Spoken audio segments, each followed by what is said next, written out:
नमस्कार। स्वागत है आप सभी का हमारे चैनल आख्यायिका में। आज मैं आपको आदि शंकराचार्य की 5 रोचक कहानियाँ सुनाने वाली हूँ।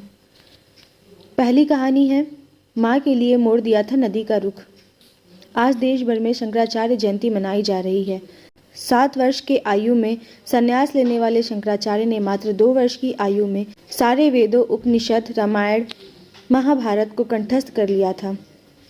शंकराचार्य ऐसे सन्यासी थे जिन्होंने गृहस्थ जीवन त्यागने के बाद भी अपनी मां का अंतिम संस्कार किया।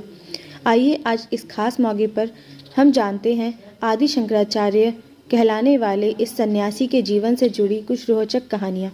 शंकराचार्य जी अपनी माता की बहुत सेवा और सम्मान किया करते थे। पौराणिक कथाओं के अनुसार उन्होंने अपनी माता के लिए गांव से दूर बहने वाली नदी को भी अपनी दिशा में मोड़ दिया था। दरअसल शंकराचार्य की मां को स्नान करने के लिए पूर्णा नदी तक जाना पड़ता था। यह नदी गांव से बहुत दूर बहती थी।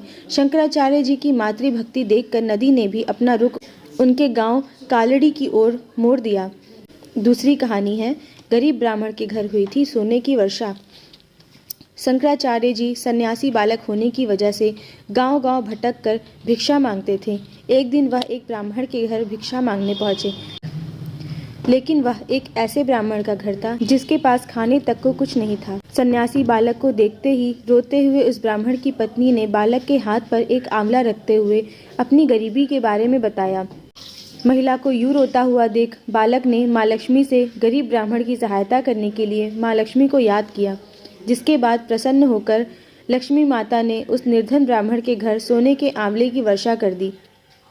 तीसरी कहानी है, आदि शंकराचार्य की वचन जो बनी परंपरा। शंकराचार्य जी ने संन्यास लेते समय अपनी मां को वचन दिया था कि वह उनके जीवन के अंतिम समय में उनके पास रहेंगे और खुद उनका दाह संस्कार भी करेंगे। अपनी मां को दिए वचन को पूरा करने के लिए जब शंकराचार्य मां के अंतिम समय में उनका दाह संस्कार करने गांव पहुंचे तो लोगों ने यह कहकर उनका विरोध करना शुरू कर दिया कि सन्यासी व्यक्ति किसी का अंतिम संस्कार नहीं कर सकते। लोगों के इस तर्क पर शंकराचार्य जी ने जवाब देते हुए कहा कि जब उन्होंने अपनी मां को वचन दिया था तब वह सन्यासी नहीं थे। उन्होंने अपने घर के सामने ही मां की चिता सजाते हुए उनकी अंतिम क्रिया की, जिसके बाद केरल की कालड़ी में अब घर के सामने ही दाह संस्कार करने की परंपरा बन गई है। अगली कहानी है, जब 16 दिन चले शास्त्रार्थ में विजय हुए आदि शंकराचार्य। एक बार शंकराचार्य जी यात्रा करते हुए बिहार की मिथिला प्रदेश पहुंचे, जहां करीब 16 दिनों तक उन्होंने मंडल मिश्र के साथ शास्त्रार्थ किया। इस शास्त्रार्थ में निर्णायक मंडल मिश्र की धर्मपत्नी भारती को बनाया गया था। कहा जाता है कि इस शास्त्रार्थ के निर्णय की घड़ी जैसे ही पास आई तो अचानक देवी भारती को किसी काम से बाहर जाना पड़ा, लेकिन जाते जाते उन्होंने दोनों विद्वानों को एक एक फूल की माला पहनने के लिए दी। उन्होंने कहा, यह दोनों मालाएं मेरी अनुपस्थिति में आपकी हार और जीत का फैसला करेंगी।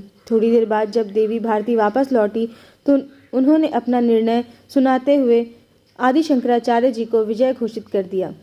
देवी भारती के इस निर्णय से सभी चकित लोगों ने उनसे ऐसा करने के पीछे का कारण पूछा। इस पर देवी भारती ने स्पष्ट उत्तर देते हुए कहा, जब भी किसी को चिंता या क्रोध महसूस होता है तो वह उस भाव को छिपा नहीं पाता। जब मैं वापस लौटी तो मैंने पाया कि मेरे पति के गले में डली हुई फूलों की माला उनके क्रोध ताप से सूख चुकी है, जबकि आदि शंकराचार्य जी के गले की माला के फूल अभी भी पहले की भांति ताज़ा हैं। उनका कहना था कि इससे यह बात स्पष्ट हो जाता है कि शंकराचार्य जी ही विजय हुए हैं और मेरा निर्णय गलत कदापि नहीं है। अगली कथा है कि आदि शंकराचार्य जी किस वजह से शंकराचार्य कहलाए। शंकराचार्य के माता पिता ने उनके जन्म के लिए वर्षों तक भगवान शिव की तपस्या की थी, जिसके बाद इस बालक का जन्म हुआ। लेकिन जन्म के कुछ ही सालों के बाद शंकराचार्य माँ से आज्ञा लेकर सन्यासी बन गए। सन्यासी बनने के बाद भी शंकराचार्य ने अपनी माँ का दाह संस्कार किया। समय के साथ शंकर नाम का यह बालक जगत गुरु शंकराचार्य कहलाया। छोटी उम्र में वेदों का ज्ञान। शंकराचार्य ने बचपन में ही वेदों का ज्ञान पूरा कर लिया था। उन्होंने मात्र 16 वर्ष की आयु में ही 100 से भी ज़्यादा ग्रंथों की रचना की थी। अपनी माता की आज्ञा लेकर उन्होंने वैराग्य धारण किया। मात्र 32 साल की उम्र में केदारनाथ में उनकी मृत्यु हो गई। शंकराचार्य ने हिंदू धर्म के प्रचार प्रसार के लिए देश के चारों कोनों में 4 मठों की स्थापना की है, जो बाद में शंकराचार्य पीठ के नाम से भी पहचाने जाते हैं। आदि शंकराचार्य की समस्त कथाओं को सुनने के लिए आप सभी का धन्यवाद। अगर आपको हमारी कहानी पसंद आती हो तो प्लीज़ हमारे चैनल को सब्सक्राइब करें और हमारे वीडियो को शेयर और लाइक करें। धन्यवाद।